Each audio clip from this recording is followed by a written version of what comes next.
जय हिंद। नमस्कार फ्रेंड्स, ज्योति क्लासेस में आप सभी का एक बार फिर से स्वागत है। चलिए दोस्तों, अभी हमने 2 मिनट पहले ही हमने हमारी एक क्लास की थी। आई होप आपने उस क्लास को देखी होगी, जिसमें हमने चैप्टर 13 में एक पॉइंट बच गया था, उसको हमने कवर किया था। पूरे चैप्टर 13 में हमने क्या क्या पढ़ा है उसका हमने रिवीजन लिया था। आई होप आपने वो क्लास को देखी होगी, और नहीं देखिए तो प्लेलिस्ट में जाके उस क्लास को देखिए, देन आप इस क्लास को देखिए। आज हम करने वाले हैं चैप्टर 13 के क्वेश्चन आंसर्स की प्रैक्टिस। हमारा चैप्टर कंप्लीट हो गया है, अभी हम जस्ट करने वाले हैं इसी चैप्टर के क्वेश्चन आंसर्स की प्रैक्टिस। तो आप सभी रेडी हैं क्वेश्चन आंसर्स के लिए? प्लीज़ कमेंट करके बताइए, क्योंकि ये बहुत ही इंपॉर्टेंट होता है कि जब आप एक कोई चैप्टर स्टार्ट करते हैं, देन उसको कंप्लीट करते हैं, उसके बाद आपको उन क्वेश्चन आंसर्स की प्रैक्टिस उस चैप्टर की अवश्य करना चाहिए, जिससे आपको पता लग जाता है कि आखिर आपको चैप्टर में कुछ समझ में आया भी है कि नहीं, बस आप ऐसे यूं ही पढ़ते जा रहे हैं। तो ये जो हमारी, आप बाकी क्लास भले ही छोड़ दीजिए, आपके पास टाइम नहीं है या फिर जो भी है, बट ये जो क्वेश्चन आंसर्स मैं करवाती हूँ ना, इनको पक्का आप किया करिए, क्योंकि बहुत ही इंपॉर्टेंट है फ्रेंड्स। चलिए स्टार्ट करते हैं हमारे बहुविकल्पी प्रश्न से।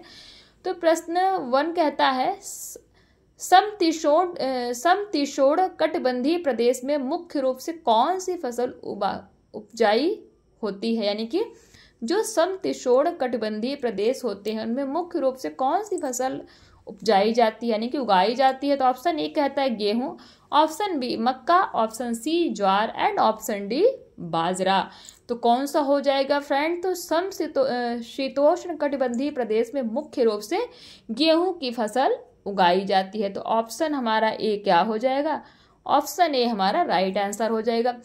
प्रश्न 2 कहता है, निम्नलिखित में से किस खाद्य पदार्थ में ग्लूटेमिन के रूप में प्रोटीन की उपस्थिति होती है? बताइए, ऐसा कौन सा खाद्य पदार्थ है जिसमें ग्लूटेमिन के रूप में प्रोटीन उपस्थित होता है? ऑप्शन ए कहता है सोयाबीन, ऑप्शन बी मटर, ऑप्शन सी अंडे, ऑप्शन डी गेहूं। तो फ्रेंड्स, खाद्य पदार्थ में ग्लूटेमिन के रूप में प्रोटीन किसमें होता है? तो वो होता है फ्रेंड्स गेहूं में उपस्थित होता है।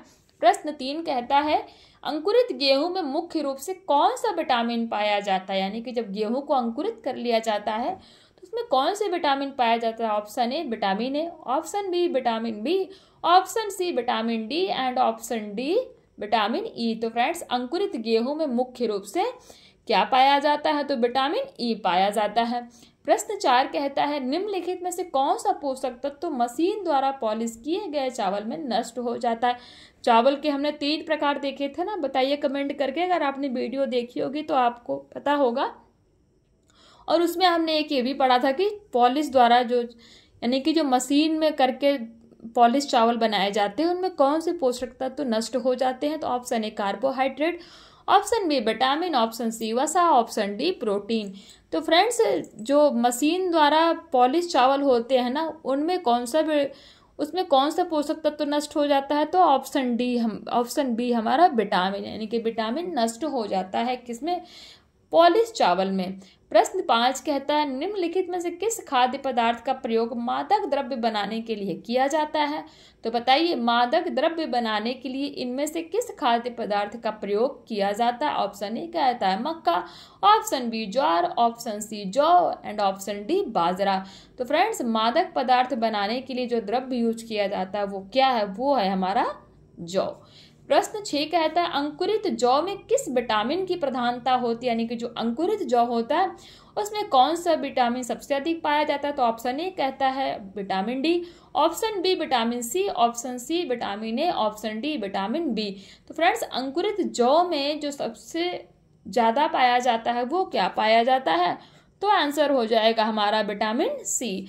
प्रश्न 7 कहता है, दालों में किस प्रकार के विटामिन पाए जाते हैं?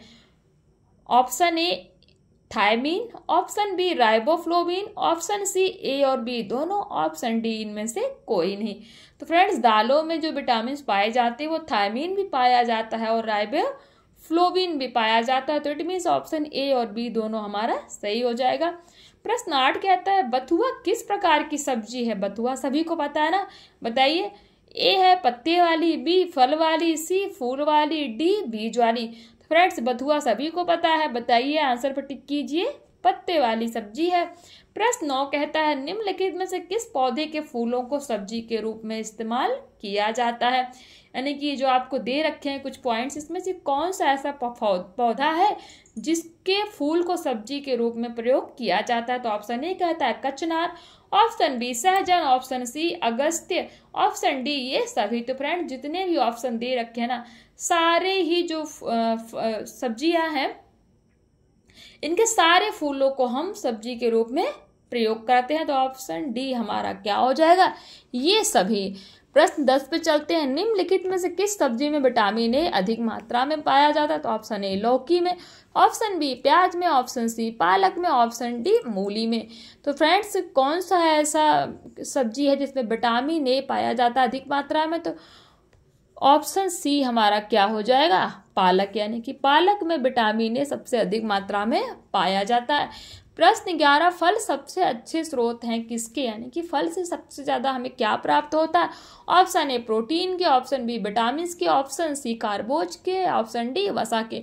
तो फ्रेंड्स फलों में सबसे ज्यादा क्या पाया जाता है? विटामिन पाए जाते हैं। तो ऑप्शन बी हमारा विटामिन के, तो ये राइट हो जाएगा। प्रश्न 12 कहता है सर्वाधिक प्रोटीन प्राप्ति का स्रोत क्या है? यानी कि सबसे ज्यादा ये जो ऑप्शन दिए गए हैं आपको, उनमें सबसे ज्यादा प्रोटीन आपको कहाँ से मिलेगा? ऑप्शन ए दूध, ऑप्शन बी सब्जियां, option C soybean, option D चावल। तो फ्रेंड्स सर्वाधिक प्रोटीन हमें कहाँ से प्राप्त होता है? तो सोयाबीन से प्राप्त होता है। प्रश्न 13 कहता है अंडे के सफेद भाग में प्रोटीन किस रूप में पाई जाती है? तो ऑप्शन ए लुटेमिन, option B casein, option C albumin, option D इनमें से कोई नहीं। तो फ्रेंड्स अंडे के सफेद भाग में प्रोटीन एल्ब्यूमिन के रूप में पाई जाती है। ध्यान दीजिएगा, जो अंडे का जो सफेद भाग होता है उसमें प्रोटीन एल्ब्यूमिन के रूप में पाई जाती है। तो ये तो थे हमारे बहुविकल्पीय प्रश्न। अब चलते हैं फटाफट हमारे अति लघु उत्तरीय प्रश्न देख लेते हैं। प्रश्न 1 कहता है सामान्यतः एक औंस अनाज से कितनी कैलोरी ऊर्जा की प्राप्ति होती है? तो आंसर हो जाएगा एक औंस अनाज से 100 कैलोरी ऊर्जा की प्राप्ति होती है। प्रश्न 2 कहता है धान कूटकर तथा छटक कर किस प्रकार का चावल तैयार किया जाता है? तो आपका आंसर होगा धान को कूटकर तथा छटक कर अरवा चावल तैयार किया जाता है। प्रश्न 3 मशीन द्वारा पॉलिश किए गए चावल के सेवन से कौन सा रोग होने की संभावना है?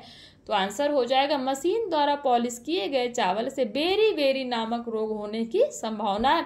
प्रश्न 4 है मक्का पौधे के किस भाग से प्राप्त किया जाता है? तो आपका आंसर होगा मक्का पौधे के बीज से प्राप्त किया जाता है।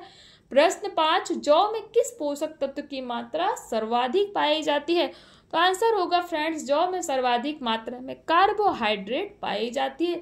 प्रश्न 6 बाजरे में कितने प्रतिशत प्रोटीन पाया जाता है? तो आंसर होगा बाजरे में जो प्रोटीन की मात्रा है वो कितनी है? 11 to 15% प्रोटीन पाया जाता है, यानी कि 11 से 15% प्रोटीन बाजरे में पाया जाता है। प्रश्न 7 कहता है दाल किस प्रकार का भोज्य पदार्थ है? दाल वनस्पति जन्य भोज्य पदार्थ है। प्रश्न 8 दालों में सर्वाधिक मात्रा में कौन सा तत्व पाया जाता है? फ्रेंड्स दालों में सर्वाधिक मात्रा में प्रोटीन पाया जाता है। चलते हैं फटाफट हमारे नेक्स्ट क्वेश्चन की तरफ। तो नेक्स्ट प्रश्न हमारा कहता है सब्जियां मुख्य रूप से किस प्रकार के पोषक तत्वों का मुख्य स्रोत हैं? यानी कि जो सब्जियां हैं उनमें मुख्य रूप से कौन से पोषक तत्व विद्यमान है? तो फ्रेंड्स सब्जियां मुख्य रूप से खनिज लवणों तथा विटामिन का मुख्य स्रोत हैं। प्रश्न 10 बीज से प्राप्त होने वाली 3 सब्जियों के नाम बताइए। तो आंसर हो जाएगा सोयाबीन, सेम तथा मटर बीज से प्राप्त होने वाली सब्जियां हैं। प्रश्न 11 फलों में कार्बोहाइड्रेट किस रूप में पाया जाता है? तो फलों में कार्बोहाइड्रेट शर्करा के रूप में पाया जाता है। प्रश्न 12 दूध में वसा किस रूप में पाई जाती है? दूध में वसा पायस तथा इमल्सन के रूप में पाई जाती है। ये बहुत ही इंपॉर्टेंट है, आप इसको स्टॉप मार्क कर लीजिए कि दूध में जो वसा होती है ना वो पायस तथा इमल्सन के रूप में पाई जाती है। Very important question. मछली के मांस में कार्बोहाइड्रेट किस रूप में पाया जाता है? ये भी इंपॉर्टेंट है। मछली के मांस में कार्बोहाइड्रेट फ्रेंड्स किस रूप में पाया जाता है?